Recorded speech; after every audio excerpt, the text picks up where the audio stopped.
Merhaba sevgili teraziler ve yükselen teraziler. Hoş geldiniz Aralık ayına. 2025'in son yılı Aralık ayı hepinize bolluk, bereket ve neşesiyle gelsin. Ve sizler için tabii ki Aralık ayı hemen şöyle baktığımızda 3-9 aksında çok fazla etkileyecek yeni yolculuklar, yaşam şekliniz değişiyor, yeni hedefler, yeni kişiler, hareket var yaşamınızda. Aralık son revizeleri gerçekleştirdiğimiz yıldan son çıktığımız ay, yeni değişimler, yeni kararlar ön plana gelecek sizler için. Ve ay Koç burcunda hemen ayın girişinde özellikle ikili ilişkilerle ilgili çok hareketli günlere geçiyorsunuz. Yeni enerjiler içindesiniz. Yeni atılımlar, işte çevrenizdeki kişiler, konuşmalar, geçmiş konularda kararsız hissettiğiniz konularda artık böyle biraz daha netleşmeye başladığınız, daha direkt hareket ettiğiniz bir süreçte olacaksınız.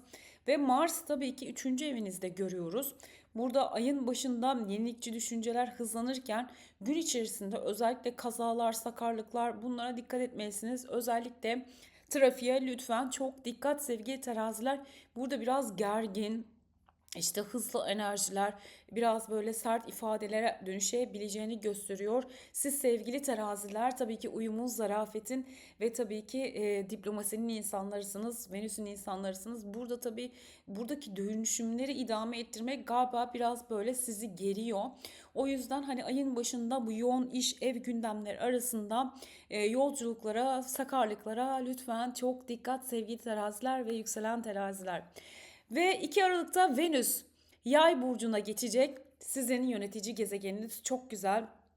Yay burcunda artık üçüncü evde ilerliyor olacak. Tabii ki üçüncü evde etrafınızdaki kişiler, kadınlar, yakın arkadaşlarınız, bunlardan güzel destekler alabildiğiniz bir süreç, uyumlu, güzel düşünceler, işlerinizi yaparken dikkat çekiyor olacaksınız. Bu güzel uyumlu düşüncelerinizle, ılımlı halinizle ve Plüton'da da tabii ki beşinci evinizde çok kuvvetli, çok güzel bir destek atıyor olacak buradan. Geliştirmek istediğiniz projeler, yakınlarınızla ilgili o güçlü, güzel sevgi bağlarını kurmak, çocuklarınız, sevgiliniz, sevdiğiniz kişilerle ilgili etkileşimlerinizin daha derin ve güvenilir olmasını sağlayacak.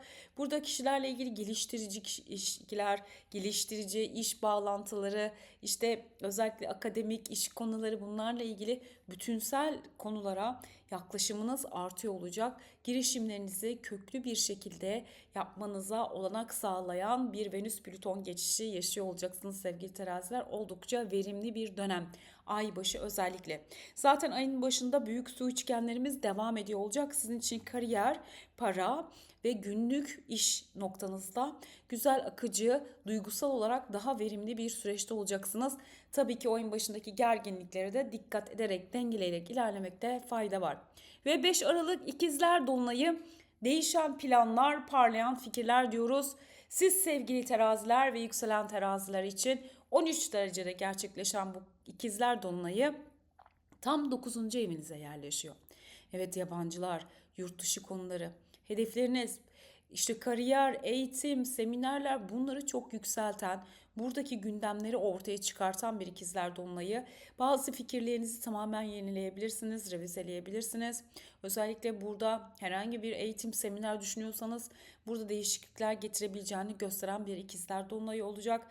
Tabii ki çok güzel Merkürle Jüpiter'in güzel üçgenleri var. Burada olumlu haberler, dışarıdan gelecek olumlu etkiler içinde olacaksınız. Bazı konuları yeniden değerlendirmeye alırken özellikle iş ve kariyerinizde geliştirmek istediğiniz noktalarla, bağlarla, kişilerle yan yana gelmenizi sağlayacak. Yepyeni bir yolculuk olabilir, yeniden bir yolculuğu değerlendirmek olabilir. Burada karşılaşacağınız kişilerle ilgili yaşam ve hayat felsefeniz üzerinde güzel yenilikler getireceğini, bu değişen planlar içinde yeni güzel parlak fikirler içerisinde gelişeceğini gösteriyor. Tabii ki bu dolunayın yönetici gezegeni Merkür Akrep Burcu'nda, temelinde parasal konularla ilgili, burayı geliştirmekle ilgili olumlu, planlı, düzenli bir sisteme gelişiyor. Aynı zamanda kişisel gelişim, eğitimler, buradaki yolculuklarınızın etkisini de arttırabileceğini gösteren bir ikizler dolunayı. Peki ikili ilişkilerde nasıl olacak? Özellikle Venüs ve Güneşin güzel etkileşimi çevrenize yeni insanlar katabilir. Yurt dışındaki kişiler, yabancı kişiler, hali hazırda çevrenizde olan kardeşleriniz, arkadaşlarınız, onlarla yan yana gelip ortak fikirlerinizi, düşüncelerinizi yakın çevrenizde paylaşabilirsiniz. Burada tabii ki güneş özellikle ay düğümleriyle kare yapıyor. Karmik ve kadersel anlamda dediğimiz ikizler dolunayı ile beraber bu kişilerle evet ortak çalışmalar, fikirler içinde olsanız da bazı noktalarda o geçmiş çelişkileri, geçmişte üstünde durduğunuz, düzenleyemediğiniz bazı konuşmaları, bunlarla arasında çelişki yaratabilecek durumları da ortaya çıkartıyor. Ancak bu geçmişte aldığınız kararlar, özellikle alt üst çalışanlar, evinizi sisteme koymalar, ticaretinizle ilgili gelişmelerde yaşayacağınız çelişkiler, düşünceler yine aktifleşebilir. Ancak bu Jüpiter'i takip etmemiz gereken bir dolunay olacak. Çünkü Jüpiter tepe noktanızda retro dahi yapıyor olsa istikrarla, kararla, hedeflediğiniz noktaları ilerlemenizi aslında öngörüyor olacak. Kuzey ay düğümüne baktığımızda yaklaşan açısı özellikle burada günlük işlerinizi size aksatan, o güven vermeyen konularla ilgili yeni çözümler, zorluklara rağmen sizin bu değişimdeki olumlu, dengeleyen, güzelliğe iten noktaları çalıştırıyor olacak. Yine ikili ilişkilerle, ortaklı işlerde çok destekleniyorsunuz sevgili teraziler. Duygusal anlamda zorlu, çelişkili durumları göreceksiniz. Ama buradaki gerginlik ve huzursuzluğu iyi yönetebileceğinizi görüyoruz. Duygularda o yükselen inmeler, abartılı durumları dengelemek ve tabii burada ikili ilişkilerle ilgili o gündemlerin ortaya çıkmasıyla değişen planları dengelemek size fayda getirecek. Masraflara çok dikkat. Parasal alanda birazcık bu ikizler dolunayı masrafı arttıran bir görünüm var sevgili teraziler. İş, meslek, kariyer, yolculuk, bunlarla ilgili biraz kesenin ağzını açtırabilir. Burada lütfen sistem değişikliklerine geçerken masraflara dikkat. Sağlık konularında tabii ki ay ikizler, omuzlar, eller, kollar, solunum yollarını sembolize ediyor. Biraz gergin demiştik. Zihniniz biraz yoğun bu ikizler dolunayında. Uykusuzluk verebilir. Burayı düzenlemek çok önemli olacak sizler için sevgili teraziler. Tabii ki sağlık konularında gergin, dalgınlıklar, bunlara dikkat, kazalara açık bir hale getirebilir sizi. Trafikte aceleye, pratik hızla ilerlerken kişilerle tartışmacı hallere dikkat. Yine sağlık konularında demiştik ki o geçmiş kronik rahatsızlıklar, üst solunum yolları, bağışıklığınızı bu alanda desteklemek önemli olacak. Tabii ki bu dolunay güzelliklerle, bolluklarla, önemli bir sağlık problemi olmadan geçeceğini gösteriyor. Yine de dikkat etmekte fayda var sevgili teraziler. Ve 6-7 Aralık'ta Jüpiter Satürn Merkür'le olumlu açılara geçecek. Merkür hem Jüpiter'le hem Satürn'le çok güzel açılar yapıyor olacak. Sizin için iş bağlantılar, yeni kişilerle görüşmek, iş duyuruları, İşinizi geliştirmek için hayli güzel bir yerde. Bu günleri değerlendirebilirsiniz. Eğitimler, yurt dışı konuları, mesleki konularda kariyer ve işte ivme alabileceğiniz verimli günleri işaret ediyor. Ve 9-10 Aralık biraz gölgeli günler. Mars Satürn'le kare yapmaya başlayacak. Sağlık konuları özellikle çok dikkat. Mars biliyorsunuz 3. evde, 6. eve yerleşen bir Satürn Neptün var. Bağışıklık sisteminiz, işte yorgunluk, tükenmişlik durumları, fazla iş ve gündemler yine ön plana gelebilir sevgili teraziler. Lütfen hani sizi geçmişte zorlayan bu düşünceler, karamsar düşüncelere dikkat edin. Bu süreçte duygularla ilgili başa çıkmanız biraz zor olabilir. Burada kendinizi motive edici gündemlerde durmak, biraz kendinizi bu zorlu koşullardan sıyırabilmek, sakin ve dengeli noktalarda olabilmek size fayda sağlayacak. Biraz aslında aralığın son günlerine, aralığın ondan sonraki günlere doğru biraz zorlayan günlere doğru geçiyor olacak ay. Ve 10 Aralık'ta Neptün Balık burcunda ileri hareketine hazırlanıyor. Çok güzel. Artık bundan sonra Satürn ve Neptün geri hareketini bitirecek ve sizin günlük koşuşturmanız, angaryalarınız, iş düzenleriniz, bunlarla ilgili Neptün artık kalıcı olarak diyecek ki size bu alandaki zorlukları biliyorsun. Duygusal anlamda sizi zorlayan, eksikliğini hissettiren, belirsizliğe iten durumlara artık aşinasın. Buradaki illüzyonu kaldırıyorum ve Satürn'le beraber diyecek ki beklentilerinizi görerek daha gerçekçi, daha somut, daha ilerleyen adımlar atmanıza sağlıyor olacak sevgili teraziler. Artık sizin için alt üst çalışanlar, işinizde sizi zorlayan konular, işte bekleten, karamsarlığa iten koşullar daha iyi anlayarak ilerletebileceğiniz bir döneme doğru geçiş yapıyor olacaksınız. Buradaki artık tüm konular sonlanıyor olacak. Sizi zorlayan, yoran tüm konuları tamamlayan bir Neptün geçişi hayırlısı uğurlusuyla gelsin.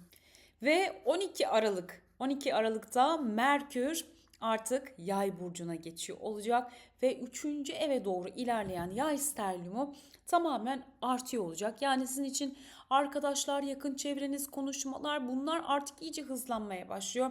Ticaretiniz, varsa yolculuklarınız, bunlar artmaya başlayacak. Merkür'ün Yay burcuna geçmesiyle tabii ki burada karmik ve kadersel karşılaşmalar dediğimiz, günlük hayatınızda geçmişteki birçok işleri düzenleyerek hareket edebileceğiniz, bazı noktalarda artık yol ayrımlarına geldiğiniz ve son dördün enerjisinde artık 12 Aralık'tan sonra Merkür'ün buradaki noktası bazı şeylerin tamamlanmaya başladığını gösterecek sizlere. Tabii ki 11 Aralık'a lütfen çok dikkat. 11 Aralık'ta Merkür Yay'a geçmeden önce Uranüs'le karşıtlık yaparak gelecek. Bu parayla ilgili konularda bazı gündemler, bazı harcamalar, bazı ani artışlar ve ani çıkışlar söz konusu olabilir. Umarım size ani artışlar kısmı denk geliyor olur. Burada geçmiş sorunlarla ilgili bitişler, tamamlanmalar, masraflarla ilgili zekanız oldukça hızlı çalışıyor olacak. Çözümler üretebileceğiniz bir noktada olacaksınız. Tabii ki 13 Aralık Merkür Plüton'a çok güzel bir 60'lığı var sevgili teraziler. Bu günü kullanabilirsiniz. Özellikle yaratıcı işleriniz, projeleriniz, geliştirmek istediğiniz tüm konularda köklü kararlar alırken sevdiklerinizle, ailenizle, geçmiş konularla ilgili yeni bir perspektiften değerlendirebileceğiniz, yeni kişilerle, yeni oluşumlarla konsantrasyon gücünüzün çok yüksek olduğu bir gün. Yani 13 Aralık bir iş duyurunuz, yeni bir iş başlangıcınız varsa bu günü lütfen kullanın. Ve 15 Aralık'ta Mars artık Oğlak Burcu'na geçiyor. Ayın artık Oğlak kısmına doğru ilerliyor olacağız. Kış döngüsüne doğru geçiyor olacağız. Ve 15 Aralık Mars'ın artık buraya geçmesiyle beraber ilk Oğlak hareketini alıyoruz. Sizin için ev konuları 23 Ocağı kadar burada aktif. Eviniz, emlak, aile içindeki bireyler, gündemler burada bir hız kazanıyor. Stratejik bir altyapı çalışması içerisinde olabilirsiniz. Yeni bir yere kurulum, yeni bir yere yaşama, yeni bir yere yerleşme, içsel olarak yepyeni planlar kurma içerisinde olabilirsiniz sevgili teraziler. Aile bireylerinizin gündemleri, yeni bir yer yaratma. Bununla ilgili gündemler hareketlenecek. Tabii ki Mars, Satürn, Neptün etkisi var burada. Mars biliyorsunuz Satürn'den etki alıyor, karar alıyordu. Biraz kafa karışıklıkları, biraz böyle eyleme geçerken kararsız kalmalar, böyle biraz yorgun hissedebileceğiniz bir dönem. Burada baskı ve sorumluluklara karşı lütfen motivasyonunuzu yüksek tutmayı unutmayın. Zorluklar elbette ki olacaktır. Ancak burada tabii ki bu ikizler ve yay hattındaki gerçekleşecek bu Aralık ayı değişimlere karşı azmi ve motivasyonunuzu lütfen yitirmeyin der sevgili teraziler ve yükselen teraziler. Ve 17 Aralık'ta Güneş Satürn karesi başlıyor. Hani sevmediğimiz zamanlar, gerçekten hani onundan itibaren bir sürece girdiğimizi gösteriyor ve 17 Aralık'ta tamamen Güneş Satürn'ün karelenmesiyle tabii ki sizin işiniz, gücünüz, eviniz, ortamınız bu alana denk gelecek. Kardeşleriniz, yakın çevreniz, evet, ilerlemelere rağmen bazı zorluklar, bazı anlaşmazlıksızlar, işte anlaşamamazlıklar, işte işverenler, çalışanlar, üstleriniz, iş ortamınız, çevreniz, bunlarla ilgili zorlukları ortaya çıkarabilir. Tabii ki bedenen kaygılı, endişe, bu gibi durumlara lütfen dikkat. Kimi teraziler için sağlık gündemleri, diş sağlığı, satürn, kemik, eklemler, sağlık konularıyla ilgili bedene çok yüklenmemek önemli. Biraz yorgunluk, bezginlik gibi böyle bir etkiler getirmeye başlıyor. Lütfen burada uyku düzeniniz, beslenme düzeninize bu sürede çok dikkat. Sizi aşağı çekmesin sevgili teraziler ve yükselen teraziler.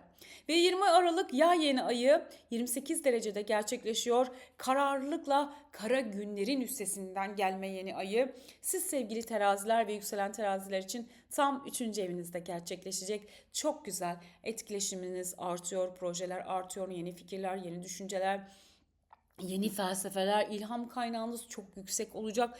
Yakın çevrenizde, sevdiklerinizle, iş, ticaretinizde çok olumlu güzel dönüşler alabileceğiniz bir yay yeni ayı. Biliyorsunuz ya yeni aylar, yay yeni ayı özellikle burada atacağınız tohumu daha da büyütecek ve geliştirecektir. O yüzden lütfen hani burada attığınız adımlara motivasyonunuzu yitirmeden en iyi şekilde, en güzel şekilde kendinizi iyimserlikle, o yayın enerjisiyle tutmak çok önemli olacak. Tabii öte yandan hani abartılı tutumlar, abartılı girişimler, bunları dengelemek çok önemli. Yeni ay tabii ki yeni bir iş teklifi, yeni bir işinizle beraber büyüyen bir kariyer, sosyal bağ bulunduğunuz gruplarla ilgili atılımlar, seyahatleriniz, yolculuklarınız, yeni çevrenizle ilgili yeni insanların değişim kapılarını aralayabilirim diyen bir yay yeni ayı olacak. Özellikle yabancılar, yurt dışı konuları, seyahatleriniz, yolculuklarınızı arttıran bir yay yeni ayı, bu anlamda çok güzel. Fakat Satürn ve Neptün'den gölgelenme almakta. Bu da kendi evinizin içinde iş ortamınız, ev ortamınız, burada bazı aksayan durumlar, dilediğiniz gibi tam olarak oluşmayan şeyler, işte üstlerinizle atışmalar, bazı çelişkili haller yaratabilir. Keza Merkür de ay düğümleriyle kare yapacak. Yani karmik ve kadersel olarak bazı işlerinizin istediğiniz gibi yoluna gitmemesi, aksaması, zorlanmalar, sağlık durumları özellikle dikkat etmek gereken bir süreç. Fakat burada Jüpiter'i takip etmek çok önemli olacak. Çünkü yeni ay yöneticisi Jüpiter tepe noktanızda size şans getiriyor, verim getiriyor. Siz de bu zorluklara rağmen sürdürebilmenin başarı getireceğinin altını çiziyor. Çünkü yeni aylar demiştik ya, tohum atma zamanları. Burada attığınız her tohum kararlılıkla ileride yapacağınız işleri büyütmeyi hedefleyecek. Lütfen orada Satürn ve Neptün'ün illüzyonlarına kanmayalım. Burada özellikle sizi zorlayan angarya işlerle ilgili, orada duygusal çalkantılara saplanıp duygusal yükselişler, bunlara dikkat etmek, buraları dengelemek gereken bir yeni ay. Yine ikili ilişkilerde tabii ki oldukça verimli, aynı zamanda çelişkili böyle tartışmalara çekebilir. Geçmiş sorunlarla ilgili tekrar o sınavlar, duygusal çalkantılar getirebileceğini gösteriyor ama yay yeni ayı 3. evde gümbür gümbür değişen yeni fırsatlarla, yeni olasılıklara kapını her zaman açık tutuyor sevgili teraziler. Uzun vadede yapacağın her planın önünü açacağım der. Para konularında masraflar, harcamalar, buraya çok dikkat. Ay sonu geldi, yıl sonu kapanışları. Zaten burada bir harcama hali vardı ama bunu görüp dengeliğe almak, bütçe hesabınızda yapabileceğiniz bir yerde olacaksınız. Ve sağlık konularında özellikle geçmiş kronik rahatsızlıklar demiştik. Satürn Neptün burada yolculuk yapıyor. Burada birazcık yeni ayda karelenme yapacak. Burada motivasyonunuzu düşüren, bardağın biraz dolu tarafına bakmak gerekiyor. Tabii ki bedeni desteklemek, bağışıklığı desteklemek çok önemli. Ve yay yeni ayı ateşli hastalıkları sembolize eder. Alt baldır bölgelerini sembolize eder. Kaslar, adaleler, burada halsizlik, uyuşukluk, yine kalp ve kalp sağlığı, bunlar çok önemli. Buraları bedende desteklememiz gerektiğini gösteren bir yay yeni ayı. Bunların altını çiziyor olacak sevgili teraziler. Buraları desteklediğiniz sürece yay yeni ayı size çok güzel gelecek sevgili teraziler. Özellikle 3. evinizde bolluk, bereket, neşeli, güzel anlaşmalara, imzalara vesile olsun. Ve 21 Aralık'ta Güneş Oğlak Burcu'na geçiyor. Güneşin Oğlak Burcu'na geçmesiyle 4. ev konularınız gündemde. Hayatınızda yeni düzenleri oturtma süreci başlayacak. Ev, aile düzeni, dingin, daha köklü, emekli, emektar bir enerjiye geçecek. Daha sabırlı, olgun bir enerjiye doğru hareket ediyor olacak. Burada Mars da hareket ediyor.